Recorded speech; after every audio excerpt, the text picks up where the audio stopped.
नमस्कार बच्चों, मैं हूँ हेमलता डहारे, हिंदी शिक्षिका। आप लोग कैसे हैं? देखिए, आज मैं आप लोगों को भारत का प्राकृतिक नक्शा दिखा रही हूँ। अब आप लोगों को लग रहा होगा कि हिंदी के पीरियड में मैडम भारत का नक्शा क्यों दिखा रही हैं भाई? तो बच्चों, ये भी आपको पता चल जाएगा। भाई, हमारे नक्शे से परिचित होना तो हर बच्चे को बहुत ज़रूरी है ना। देखिए, इसके उत्तर में हिमालय पर्वत है ना। इनसे कई नदियाँ निकली हैं, इन पर कई तरह के पेड़ पौधे और भी न जाने क्या क्या है। दक्षिण की तरफ देखो तो 3 ओर महासागर है। बच्चों, मुझे तो लगता है कि हम अपने देश में उत्तर से दक्षिण और पूरब से पश्चिम की ओर जाएं तो शायद पूरे संसार की जानकारी हमें यहाँ पर मिल जाती है। जानकारी से मेरा मतलब है पूरे संसार की, जैसी आव हवा, जलवायु, ऐसा ही कुछ यहाँ देखने के लिए मिलता है। अब कैसे? उत्तर में कश्मीर है, कश्मीर में बर्फ जमी रहती है ठंडे प्रदेशों की तरह। और आप यदि दक्षिण में जाएं तो दक्षिण में बहुत गर्मी पड़ती है। और उत्तर पूर्व की तरफ जाएं तो आपको उत्तर पूर्व के निवासी प्यारे प्यारे से गोल गोल आँखों वाले दिखाई देते हैं, है ना। तो हमारा भारत देश है ही ऐसा। कहीं गेहूं ज़्यादा उगता है, कहीं चावल उगता है, समुद्र के किनारे कुछ अलग तरह की फसलें होती है। इसी तरह से खान पान, पहनावा, सब कुछ बड़ा ही विविधता पूर्ण है। इसीलिए मैं आपको ये मानचित्र आज दिखा रही थी, क्योंकि हम कक्षा 7वीं की वसंत भाग 2 पुस्तक का तीसरा पाठ पढ़ेंगे, जिसका शीर्षक है हिमालय की बेटियां, और इसके लेखक हैं श्री नागार्जुन। तो पाठ पढ़ें उससे पहले मैं सोचती हूँ कि हम लेखक के बारे में जान लें। श्री नागार्जुन का वास्तविक नाम श्री वैद्यनाथ मिश्र था। आपका जन्म 30 जून 1911 को मधुबनी में हुआ था, ये बिहार में है। आपकी मृत्यु 5 नवंबर 1998 को दरभंगा, बिहार में हुई। आपकी प्रमुख रचनाएं हैं बलचनमा, रतिनाथ की चाची, बाबा बटेश्वर नाथ, वरुण के बेटे, उग्र तारा, और भी कई रचनाएं हैं। और बाल साहित्य कथा मंजरी भाग 1 में है, कथा मंजरी भाग 2 और मर्यादा पुरुषोत्तम, और इसके अलावा भी बाल साहित्य भी इन्होंने लिखा है। और भाषा हिंदी, मैथिली, बांग्ला, सभी भाषाओं पर इनका समान अधिकार था। मैथिली तो इनकी अपनी भाषा थी, और इन्हें साहित्य अकादमी पुरस्कार भी मिला है। तो ये तो बाबा नागार्जुन का एक संक्षिप्त परिचय था। अब हम पढ़ेंगे हिमालय की बेटियां पाठ। बाबा नागार्जुन के बारे में ये कहा जाता है कि उन्हें घुमक्कड़ी का बड़ा शौक था। बस मौका लगते ही वे घूमने निकल पड़ते थे और दूर दूर की सैर करते थे। तो ऐसे ही उन्होंने हिमालय की भी यात्रा की। तो हिमालय की यात्रा के बारे में उन्होंने बताया है, अभी तक मैंने उन्हें दूर से देखा था। बड़ी गंभीर, शांत, अपने आप में खोई हुई लगती थीं। संभ्रांत महिला की भांति वे प्रतीत होती थीं। उनके प्रति मेरे दिल में आदर और श्रद्धा के भाव थे। माँ और दादी, मौसी और मामी की गोद की तरह मैं उनकी धारा में डुबकियाँ लगाया करता था। तो भाई, यहाँ पर बात हो रही है हिमालय की बेटियाँ, यानी हिमालय से निकलने वाली नदियों की। अभी तक लेखक कहते हैं कि मैंने नदियों का जो रूप मैदानी भागों में होता है वही देखा था। मैं भी उसमें डुबकियाँ लगाया करता था, और जब मैं डुबकियाँ लगाया करता था तो मुझे ऐसा लगता था कि जैसे मैं अपनी माँ, दादी, मौसी या मामी की गोद में खेल रहा हूँ। और नदियाँ उन्हें बड़ी शांत दिखाई देती थी, गंभीर दिखाई देती थी, और ऐसा लगता था जैसे वे अपने आप में ही खोई हुई हैं। पर इस बार लेखक हिमालय पर्वत पर गए तो वे क्या कह रहे हैं? परंतु इस बार जब मैं हिमालय के कंधे पर चढ़ा तो वे कुछ और रूप में मेरे सामने थी।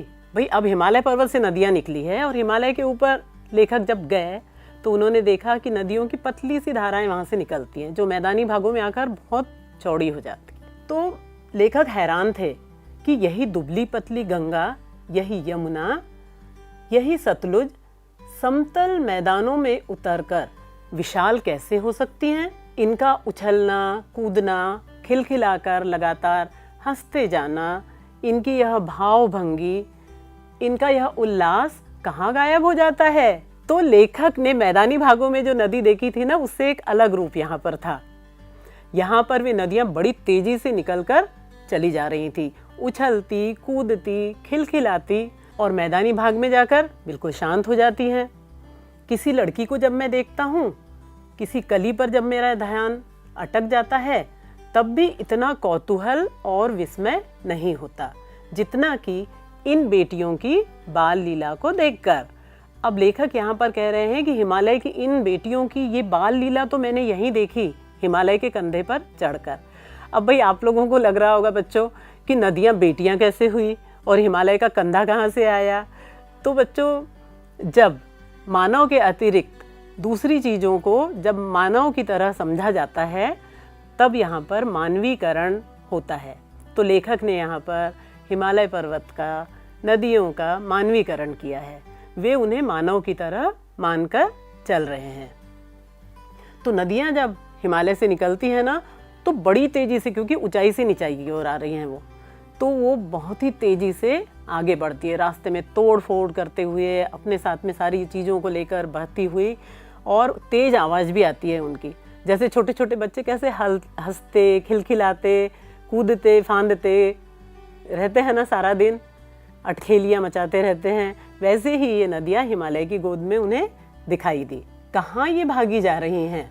वह कौन लक्ष्य है जिसने इन्हें बेचैन कर रखा है? अपने महान पिता का विराट प्रेम पाकर भी अगर इनका हृदय अतृप्त ही है, तो वह कौन होगा जो इनकी प्यास मिटा सके? अब लेखक सोच रहे हैं कि कहाँ तो हिमालय का विराट प्रेम यानी अतिशय प्रेम इन्हें मिल रहा है इन नदियों को, फिर भी जब ये तेजी से भागी चली जा रही हैं, बहती चली जा रही हैं, तो लेखक समझ रहे हैं कि क्या ये बेचैन हैं?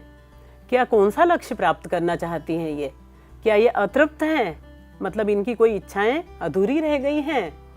तो इनकी इन इच्छाओं को कौन पूरा करेगा? इनकी प्यास को कौन मिटाएगा?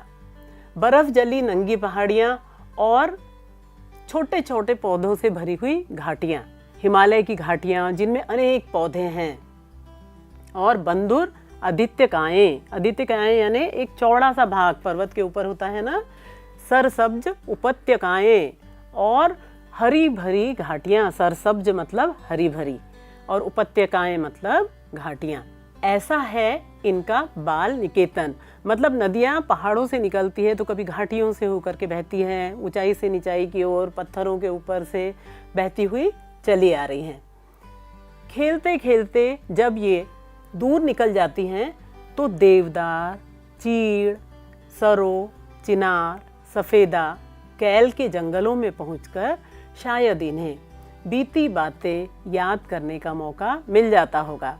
तो बच्चों, पर्वतों से तो अब ये निकली और रास्ते में इन्हें क्या मिला? जिन पेड़ों के नाम अभी मैंने लिए ना, देवदार, सरो, चीड़, चिनार, ये सब हिमालय के पेड़ हैं। तो इन जंगलों में जब ये नदियाँ पहुँचती हैं तो शायद इन्हें अपना बचपन याद आ रहा होगा। मतलब जब ये हिमालय से निकली थी वो समय याद आ रहा होगा। और कौन जाने बुढ़ा हिमालय अपनी इन नटखट बेटियों के लिए कितना सिर धूनता होगा। यानी हो सकता है भाई हिमालय भी अपनी इन बेटियों की याद कर रहा हो। तुम लोगों के पापा लोग भी तो तुम लोगों की याद करते हैं ना, कहीं जाते हो तो। ऐसे ही हिमालय भी शायद अपनी इन बेटियों को, अपनी इन नदियों को याद करके सिर धूनता होगा। मतलब बड़ा दुखी हो रहा होगा। बड़ी बड़ी चोटियों में तो जाकर पूछिए तो उत्तर में विराट मौन के सिवाय और कुछ भी समझ में नहीं आता है। और है ही क्या वहाँ, हिमालय पर्वत पर भी एक मौन नज़र आता है। लेकिन ये नदियाँ जब खिलखिलाती हुई आगे बहती हुई जाती हैं तो एक अलग ही मंजर होता है यहाँ पर। अब लेखक ने क्या कहा है? नदियों को पहले तो जब वो निकली हैं हिमालय से तो उन्हें छोटी छोटी बालिकाओं के रूप में उन्होंने माना है। मतलब जैसा हमारा जीवन है ना बच्चों, इंसानों का, वैसा ही नदियों का जीवन होता है। हमारे बचपन में हम खूब हंसते, खिलखिलाते, खेलते, कूदते, दौड़ते, भागते रहते हैं। वैसे ही नदियाँ हिमालय से जब निकलती हैं ना तो उछलती, कूदती, दौड़ती, भागती आगे बढ़ती हैं। और जब युवावस्था आती है तो थोड़े शांत हो जाते हैं। उसी तरह से मैदानी भागों में आकर ये नदियाँ शांत हो जाती है। इनके पार्ट चौड़े होने लगते हैं। जो पतली सी रेखा हिमालय में दिखाई दी थी ना लेखक को, वो अब यहाँ पर चौड़ी हो जाती है। तो नदियों का जीवन भी हमारे जीवन की तरह ही है। अब इन्होंने नाम लिया सिंधु और ब्रह्मपुत्र का। सिंधु और ब्रह्मपुत्र ये दो ऐसे नाम हैं जिनके सुनते ही रावी, सतलुज, व्यास, चनाब, झेलम, काबुल नदी को कुभा भी कहते हैं, कपिशा, गंगा, यमुना, सरयू, गंडक, कोसी आदि हिमालय की छोटी बड़ी सभी बेटियां आंखों के सामने नाचने लगती है ना। भारत के नक्शे में भी तुमने देखा था नदियों को, और वैसे भी तुमने इनके नाम भी सुने होंगे। कई लोग तो इन नदियों के किनारे कभी गए भी होंगे। तो वास्तव में सिंधु और ब्रह्मपुत्र ये क्या है? ये दयालु हिमालय के पिघले दिल की एक एक बूंद न जाने कब से इकट्ठा होकर इन दो महानदों के रूप में समुद्र की ओर प्रवाहित होती है। ब्रह्मपुत्र और सिंधु नदियाँ बहुत विशाल नदियाँ हैं, बहुत बड़ी बड़ी नदियाँ हैं, और ये हिमालय पर्वत के ही बर्फ के पिघलने से बनी हैं।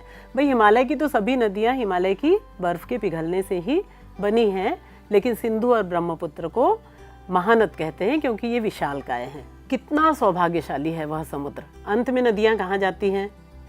समुद्र में जाकर मिल जाती है। तो मतलब ये उनका अंत हुआ। तो है ना हमारे जीवन की तरह ही। तो हिमालय पर्वत की इन दोनों बेटियों का हाथ पकड़ने का श्रेय मिल रहा है समुद्र को। मतलब समुद्र में ये नदियाँ जाकर मिल रही है, सिंधु, ब्रह्मपुत्र और उसके साथ ही सभी नदियाँ।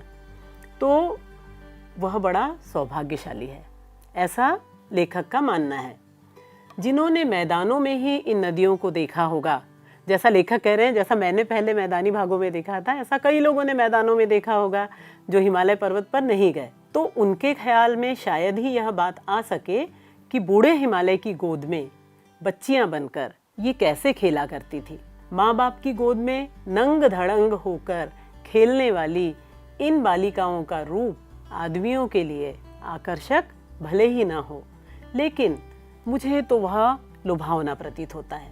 वह रूप कि हिमालय को ससुर और समुद्र को उसका दामाद कहने में मुझे कोई झिझक महसूस नहीं होती, क्योंकि भाई हिमालय की बेटियां हिमालय से निकली और बहते बहते अंत में जाकर समुद्र में मिल गई, इसलिए उन्होंने समुद्र को उनका दामाद कहा है। कालिदास का नाम सुना होगा, संस्कृत के महान कवि थे कालिदास। तो कालिदास की रचना है एक मेघदूतम। तो मेघदूतम में भी बताया गया है कि एक विरही यक्ष है। मतलब विरही यानी ऐसा यक्ष जिसकी यक्षिणी उससे बिछुड़ गई है। तो वो बादल को अपना संदेश दे रहा है। मेघ यानी बादल। वह बादल को अपना संदेश दे रहा है कि हे मेघ, तुम जाना और मेरी यक्षिणी को मेरा संदेश देना, लेकिन जाते जाते राह में तुम्हें वेत्रवती यानी बेतवा नदी मिलेगी। उस बेतवा नदी में को अपना प्रेम का प्रतिदान देना भी न भूलना। अब भाई प्रेम का प्रतिदान कैसे? बादलों को बनाने के लिए पानी की जरूरत पड़ती है ना, भाप से ही तो बनते हैं बादल, और यही पानी वे बादल वापस प्रकृति को लौटाते हैं। तो बोले आप भी बेतवा नदी को प्रेम का प्रतिदान दे देना, तो बेतवा नदी को बड़ी प्रसन्नता होगी। मतलब कालिदास ने भी नदी का, बादल का मानवीकरण किया है। तो उस महाकवि को यानी कालिदास को भी नदियों का सचेतन रूप यानी जीवित रूप बड़ा ही पसंद था। दरअसल जो भी कोई नदियों को पहाड़ों, घाटियों, समतल आंगनों के मैदानों में जुदा जुदा यानी अलग अलग शक्लों में देखेगा, वो इसी नतीजे पर पहुँचेगा। और एक चीज़ बताऊँ मैं आपको, काका कालेलकर ने तो नदियों को लोक माता कहा है। लोक माता यानी पूरे संसार की माता। किंतु नागार्जुन कह रहे हैं कि इन्हें माता कहने से पहले यदि हम इन्हें बेटियां कह लें तो क्या हर्ज है भाई। और पाठ के शुरू में ही मैंने बताया था कि जब वे नदी में डुबकी लगाते थे तो उन्हें लगता था मैं दादी, मौसी, माँ, मामी की गोद में खेल रहा। तो उन्होंने कहा कि हम इन्हें बेटियों के रूप में देखें। थोड़ा आगे चलिए, इन्हीं में अगर हम अपनी प्रेयसी की भावना करें, यानी अपनी प्रेमिका, हम जिससे प्रेम करते हैं, वह इन्हें मान लें तो क्या हर्ज होगा, अच्छा ही रहेगा। ममता का एक और धागा है जिसके साथ हम इन्हें जोड़ सकते हैं, और वह धागा कौन सा है? वह है बहन के रूप में। हम नदियों को अपनी बहन भी मान सकते हैं। न जाने कितने कवियों ने नदियों को अपनी बहन का भी नाम दिया है। अब लेखक कहते हैं कि एक दिन मेरी भी भावना ऐसी ही हुई। मैं थोलिंग में था। थोलिंग तिब्बत में है। अब एक दिन क्या हुआ, मन उचट गया था, तबीयत ढीली थी, तो सतलज के किनारे जाकर बैठ गया। लेखक का मन उस दिन बड़ा उदास था, तो वे सतलज के किनारे जाकर बैठ गए। दोपहर का समय था। उन्होंने अपने पैर लटका दिए नदी में। तुम लोग भी तो करते होंगे ना, कभी नदी के पास जाते हैं तो ठंडे ठंडे पानी में पैर डुबाने का मन होता है ना। तो लेखक ने भी नदी में अपने पैर डुबा दिए। थोड़ी ही देर में उस प्रगतिशील जल ने, प्रगतिशील मतलब क्या, बढ़ते रहने वाला, बहने वाला, नदी का जल हमेशा बहता रहता है। तो उस प्रगतिशील जल ने लेखक के मन पर असर डाला और उनका तन मन ताजा हो गया, और लेखक के मन में तुरंत कविता की कुछ पंक्तियां आई और वे गुनगुनाने लगे। क्या कह रहे थे लेखक? जय हो सतलज बहन तुम्हारी, लीला अचरज बहन तुम्हारी, हुआ मुदित मन हटा खुमारी, जाऊं मैं तुम पर बलिहारी। तुम बेटी यह बाप हिमालय, चिंतित पर चुपचाप हिमालय। प्रकृति नटी के चित्रित पट पर अनुपम अद्भुत छाप हिमालय। जय हो सतलज बहन तुम्हारी। तो देखो बच्चों, कितनी कम पंक्तियों में, सिर्फ 8-10 पंक्तियों में लेखक ने कितनी बड़ी बातें कह दी। हे सतलज बहन तुम्हारी जय हो, तुम्हारी लीला तो बड़ी ही अद्भुत है। भाई नदी कितने काम की होती है ना, कितनी मदद करती है सबकी। तो तुम्हारी लीला बड़ी आश्चर्यजनक है, और मेरा मन तो मुदित हो गया, यानी मैं प्रसन्न हो गया हूँ, और मेरे मन में जितना आलस्य था वो आज दूर हो गया है। इसलिए मैं तुम पर अपना सब कुछ न्यौछावर करना चाहता हूँ, मैं तुम पर बलिहारी जाता हूँ। तुम बेटी हो, और तुम्हारा बाप कौन है, तुम्हारे पिता कौन है? हिमालय पर्वत। लेकिन जैसे एक बेटी के पिता को चिंता होती है ना, ऐसा ही ये धीर गंभीर हिमालय पर्वत भी चिंतित नजर आता है, लेकिन ये मौन है, ये चुपचाप है। और ये प्रकृति, यानी जो हमारे आसपास का नेचर है ना, प्रकृति है, ये एक नटी की तरह है। नटी जानते हो किसे कहते हैं? नटी मतलब करतब दिखाने वाली। तुम लोगों ने देखा होगा कभी रस्सी पर चलती है महिलाएं, रस्सी पर चलते हुए करतब दिखाते हैं, उसे नटी ही कहा जाता है। तो हमारी प्रकृति भी एक नटी है। हमें कितनी आश्चर्यजनक चीजें प्रकृति में दिखाई देती है ना।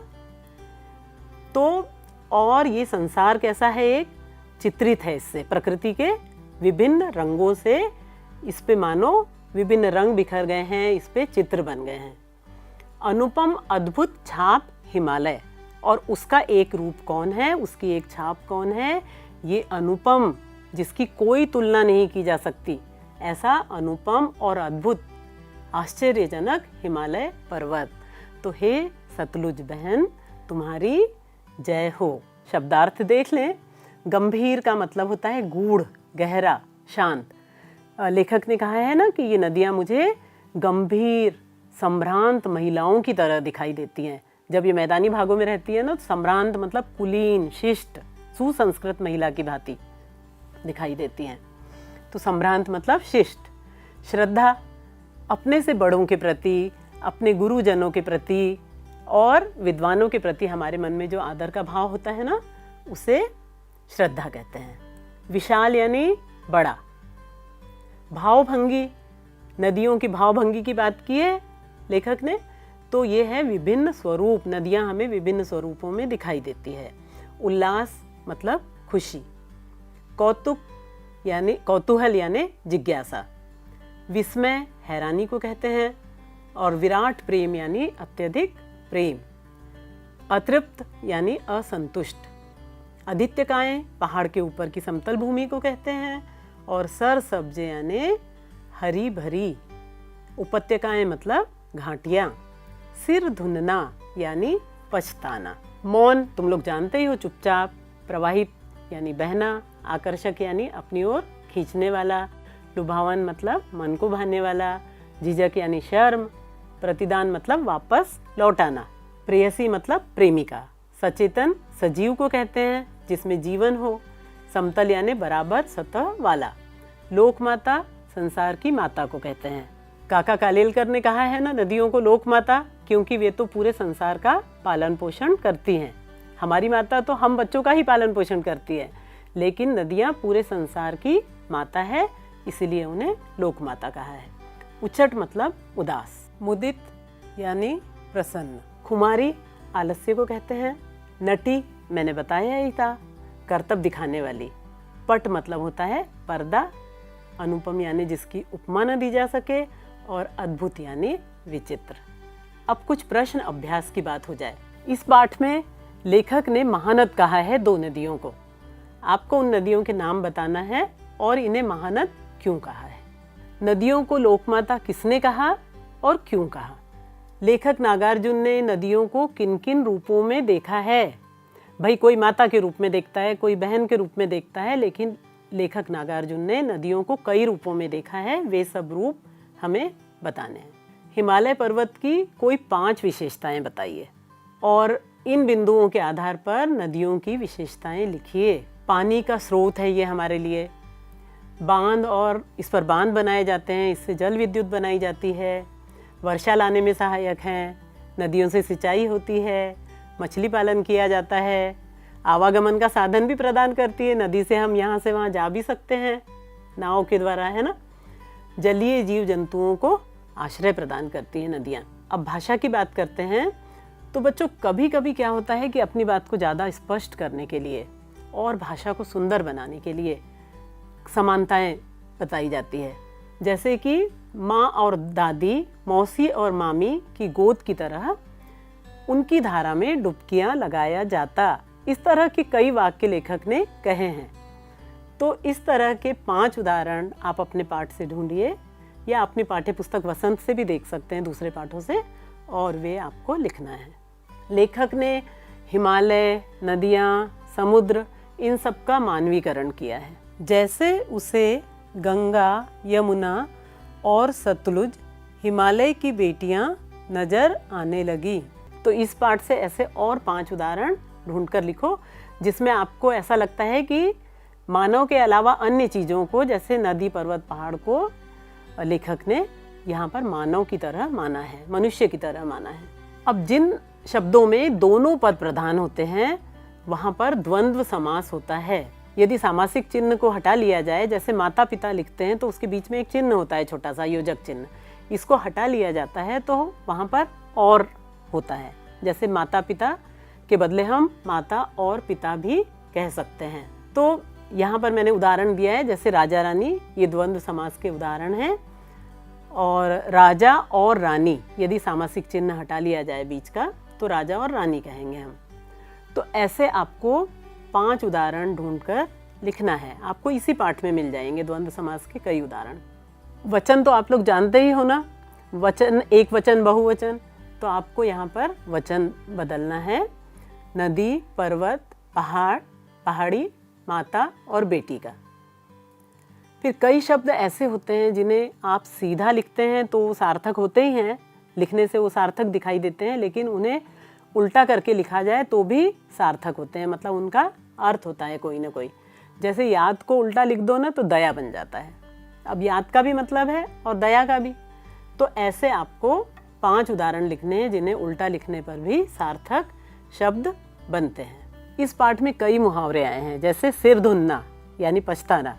तो आप कोई 4 मुहावरे ढूंढिए और उनका अर्थ लिखकर वाक्य में प्रयोग करिए। अब विशेषण और विशेष्य की जोड़ी बनाना है। विशेषता बताने वाले शब्दों को विशेषण कहते हैं ना, और जिनकी विशेषता बताई जा रही है, संज्ञा या सर्वनाम शब्द, उन्हें विशेष्य कहा जाता है। तो यहाँ पर कुछ विशेषण दिए हैं और कुछ विशेष्य दिए हैं, जैसे समतल, बूढ़ा, सम्भ्रांत, हरी भरी। और विशेष्य हैं घाटियाँ, धरातल, हिमालय, महिला। तो आपको सही जोड़ी बनानी है। जैसे उदाहरण के लिए मैं एक बता दूं आपको, समतल, धरातल। इसी तरह से बाकी की जोड़ियां आपको बनानी है। अब बच्चों, आपको मैं कुछ एक्टिविटी भी दे रही हूँ, कुछ क्रियाविधि करना है आपको, ठीक है। भारत का एक नक्शा या तो आप ड्रॉ कर सकते हो, बना सकते हो, या फिर ले लीजिए बाहर से और ये प्राकृतिक मानचित्र लीजिए। इस पर आपको हिमालय की नदियाँ दिखाना है। अभी हमने नाम पढ़े थे ना, सिंधु, ब्रह्मपुत्र, गंगा, यमुना, ये सब नदियों के आपको चित्र बनाने हैं, उनकी लाइनें खींचना है और उनके नाम भी लिखने हैं। फिर एक और प्राकृतिक मानचित्र लीजिए भारत का, और उस पर आप दक्षिण के पठार की नदियाँ बनाइए। भारत में हिमालय की नदियाँ भी हैं और दक्षिण के पठार की भी नदियाँ हैं, कई नदियाँ हैं। तो उन नदियों को भी आप ड्रॉ करिए, तो आपको पता चलेगा कि दक्षिण के पठार पर भी गोदावरी, कृष्णा, कावेरी और भी कई नदियां हैं, ठीक है। और फिर आप चर्चा करिए अपने साथियों से, अपने घर में मम्मी पापा से, कि दक्षिण भारत और उत्तर भारत की नदियों में मुख्य क्या अंतर है। भाई अंतर तो है दोनों तरह की नदियों में, लेकिन ये काम मैं आप पर छोड़ रही हूँ कि आपको पता लगाना है क्या अंतर है इन दोनों नदियों में। तो बच्चों, ये था पाठ हिमालय की बेटियाँ। ये नदियाँ हिमालय पर्वत से निकलती तो हैं, लेकिन ये तेजी से वहाँ से बहती हुई चली जाती हैं, फिर मैदानी भागों में आती हैं और फिर अंत में समुद्र में मिल जाती हैं। तो ऐसा लगता है जैसे इनका लक्ष्य क्या है, इनका लक्ष्य है समुद्र में मिलना। तो ऐसे ही हमारे जीवन के भी लक्ष्य हैं। तो हमें इन नदियों से ये प्रेरणा लेनी चाहिए कि हमें अपना लक्ष्य पूरा करके ही दम लेना चाहिए। हमें अपना लक्ष्य प्राप्त करने के लिए चाहे कितने भी प्रयास क्यों न करना पड़े, हम अपना लक्ष्य न भूलें। इसके अलावा ये नदियाँ हमें बहुत कुछ देती हैं। तो नदियों का संरक्षण करना भी हमारी जिम्मेदारी है। हम अपने क्रियाकलापों से, हमारी विभिन्न प्रकार की गतिविधियों से नदी के पानी को दूषित करते हैं। तो हमें ऐसा नहीं करना चाहिए। नदियों को बचाने की कोशिश करना चाहिए, क्योंकि नदियाँ तो हमारी जीवन रेखा है ना। तो नदियों का संरक्षण की जिम्मेदारी भी हमारी है। तो बच्चों, उम्मीद है आज का ये पाठ आपको पसंद आया होगा। हमने आज हिमालय पर्वत, उसके पेड़ों के बारे में जाना, नदियों के बारे में जाना, है ना। और लेखक ने कितने सुंदर ढंग से इन सब का वर्णन किया है, ये भी देखा। तो अब अगली बार एक और रोचक पाठ के साथ मिलेंगे। तब तक के लिए नमस्कार।